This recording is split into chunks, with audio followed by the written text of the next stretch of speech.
On va faire donc l'exercice 12 de la troisième fiche. Donc on a une fonction n puissance moins z qui est exponentielle de moins z ln de n. Et on note que cette fonction-là est donc holomorphe sur C. Okay. Et donc je note aussi que la valeur absolue de n puissance moins z, c'est la valeur absolue de exponentielle de moins z ln de n, qui est donc exponentielle de partie réelle de moins z ln de n, qui est exponentielle de ln de n fois la partie réelle de moins z, qui est égale à 1 sur n à la puissance partie réelle de z. Okay. Et il a montré que donc cette fonction zeta de s, qui est z, qui est la somme de n égale 1 à plus l'infini de n moins z, est holomorphe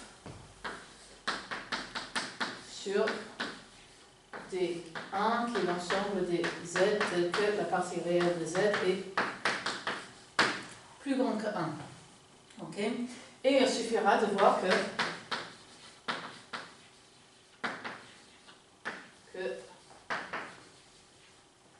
si z converge uniformément et normalement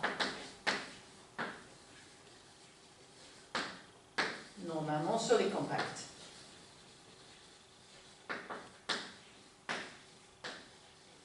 Ok.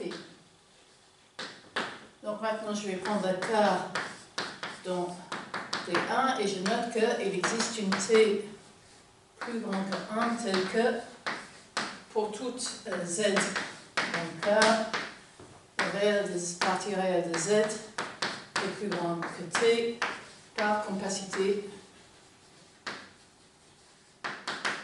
de K. Donc cette compacité m'implique que la partie réelle minimale des éléments de K, etc. Et ça ne peut donc pas être égal à 1 puisque D1 est l'ensemble des choses où la valeur réelle, partie réelle de Z est strictement plus grande que 1. Ok, mais alors, pour toute n, valeur absolue, et pour toute Z dans K, j'ai que la valeur absolue de n puissance moins Z est plus petit ou égal à n puissance moins t, et ceci est une série convergente. Et donc, zeta z converge uniformément et normalement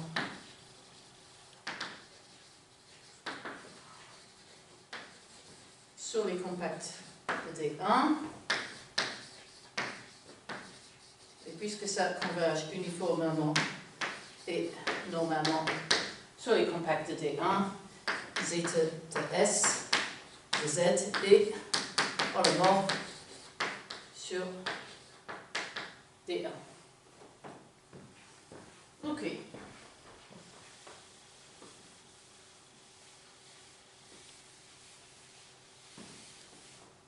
Ensuite, il nous est demandé de montrer une inégalité. Donc, zeta de S a montré que pour toute Z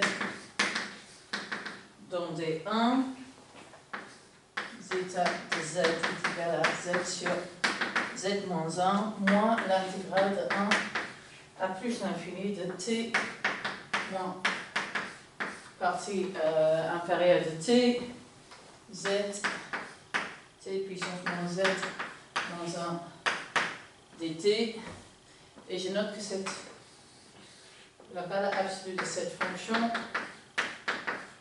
Z, T moins Z moins 1, est bornée par Z fois la valeur absolue de Z multiplié par T à la puissance moins réelle de Z moins 1 et que ceci est une fonction intégrable. Donc je n'ai pas de problème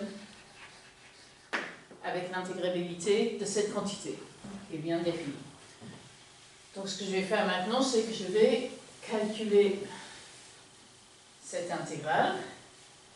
Et puisque cette fonction a des points de singularité qui sont difficilement gérables aux entiers, je propose de le calculer sur chaque intervalle entre k et k plus 1 et puis faire la somme. Okay, donc ici, intégrale de 1 à plus l'infini de t moins valeur absolue de t, zt puissance moins z moins 1 dt, et donc égale la somme de k allant de 1 à plus l'infini de l'intégrale de k à k plus 1 de t moins k fois z, t puissance moins z moins 1 dt. Ok. Là, j'ai l'intégrale de k égale 1 à plus l'infini de l'intégrale de k à k plus 1 z fois t puissance moins z dt, moins la somme de k allant 1 à plus l'infini de z k fois intégrale de k à k plus 1 t puissance moins z moins 1 dt. Okay, donc on va commencer par calculer cette intégrale.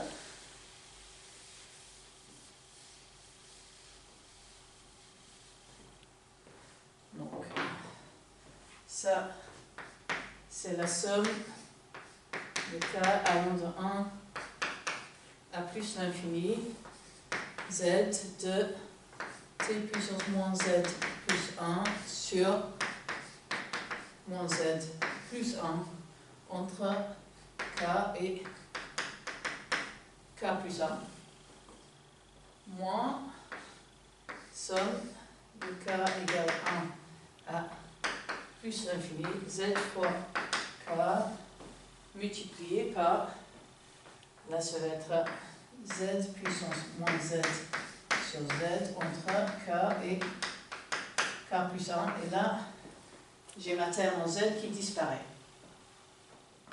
Ok. Là j'ai la somme de k allant de 1 à plus l'infini de z sur 1 moins z multiplié par k à la puissance k plus 1 à la puissance 1 moins z moins k à la puissance 1 moins z. Ok. Moins la somme de k allant de 1 à plus l'infini k fois k plus 1 à la puissance moins z moins k fois k à la puissance moins z. Ok. Ici, je vais prendre la z moins z, 1 moins z en facteur, 1 moins z, et puis ce qui me reste c'est, là je vais avoir la somme de k allant de 1 à plus l'infini de k plus 1 à la puissance 1 moins z moins k à la puissance 1 moins z. Là je reconnais une série télescopique.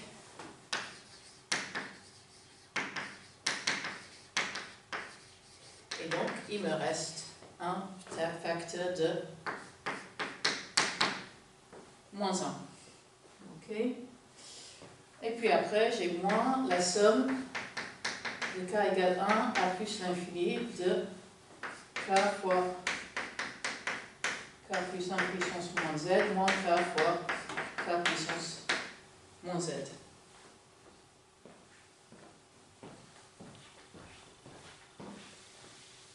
Donc, si je regroupe tout ça,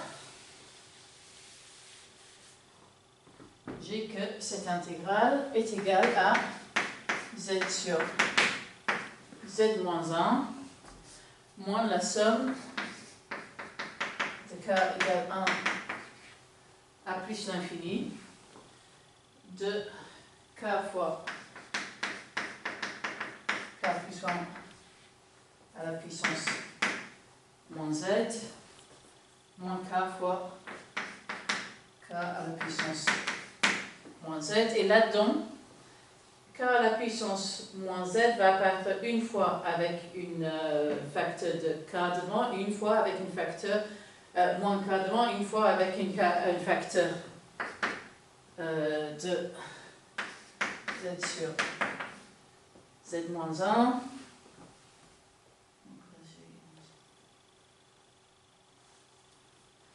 Moins somme de k égale 1 à plus l'infini de moins 1 sur k à la puissance z.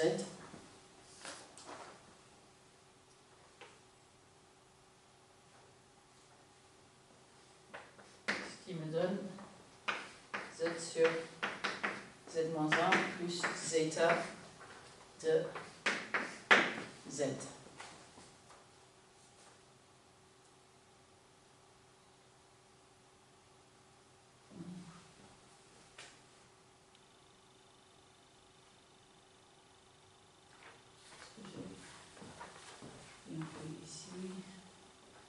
Non, pardon, c'est un plus ici, moins zeta de z. De sorte que, quand je fais zeta de z, si je prends z sur z moins 1 moins cette intégrale, c'est moins t z puissance moins z moins 1 de z, j'obtiens zeta de z. Ok. Donc, pour montrer que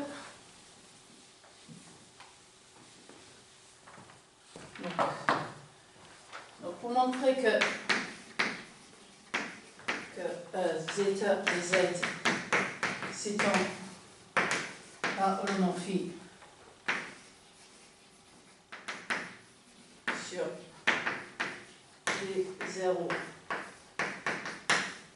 privé de 1, sachant que puisque z sur z moins 1 est holomorphe sur c privé de 1, il suffira de voir que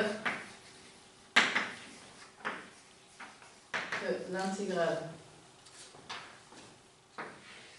de plus à plus l'infini de t moins là-dessus de t z t moins z moins 1 des z, sachant que cette fonction-là est holomorphe en z en chaque t. Il va falloir montrer que ça est une fonction holomorphe de z.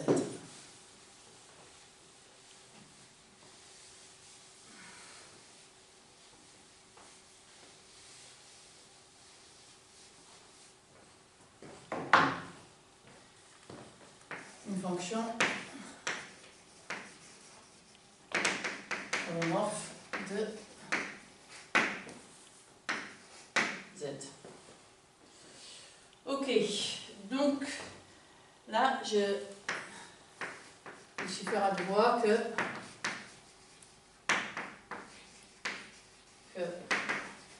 pour toute z0 dans D0, il existe un voisinage. Pardon, z0 dans D. Il existe un voisinage de z0 sur lequel il existe une fonction f de t, donc je vais appeler ça v, tel que pour toute z dans v et pour toute t dans R+, j'ai que f de t plus grand que le valable absolu de t dans valable absolu de t, z, t moins z moins 1. Ok. Donc maintenant, je note qu'il existe, je vais appeler ça S tel que, donc, soit, donc on va prendre V voisinage compact de Z0 dans A+, pardon, des 0, et on va prendre S qui est égal à min de partie réelle de Z avec Z dans V, et je note que S est plus grand que 0 par compacité de V.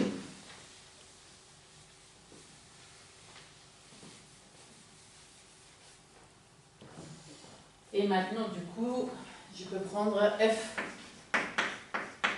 et je vais prendre M qui est égal à le max de valeur absolue de Z avec Z dans V, ce qui existe également par la compacité de V, de sorte que F de T qui est égal à M fois T puissance 1 plus S convient, cette fonction, elles sont bien intégrables sur la ligne réelle. Ok.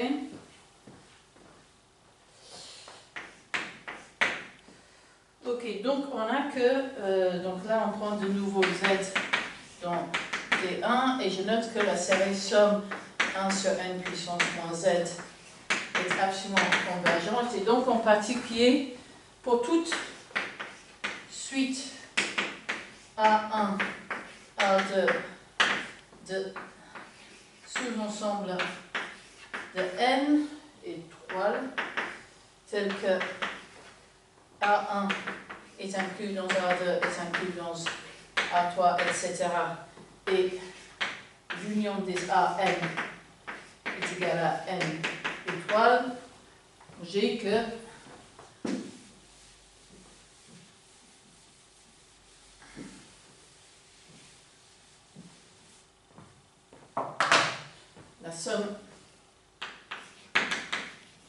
la somme sur toutes les n, on va dire k 11 à n de 1 sur k puissance z converge vers zeta de z. Je peux prendre la somme dans n'importe quel ordre qui me chante, ça va toujours me donner le même résultat pour la fonction zeta.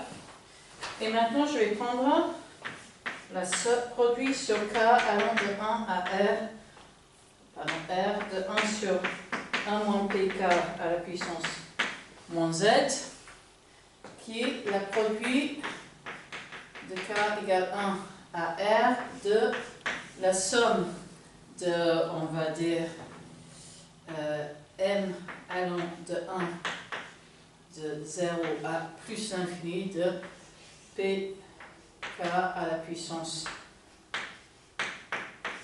moins mz. Et encore une fois, par convergence absolue des séries, je peux dire que ça c'est la somme sur toutes les m1 jusqu'à mr dans n puissance r du produit de k égale 1 à r p k moins lk z. Et là, je peux prendre le z en facteur.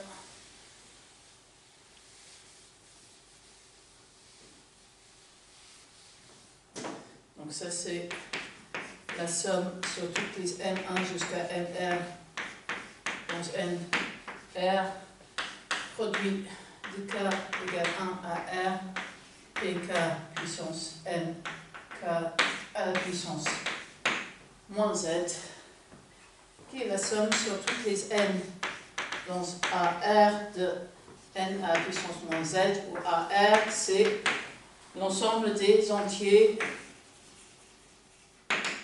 tels que n décomposable en produit de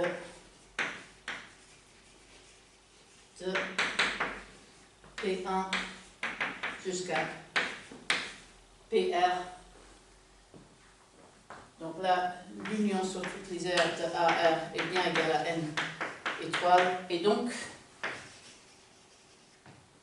j'ai que la limite, la somme entre R tend plus l'infini de cette quantité en pk à la puissance moins z est égal à zeta de z.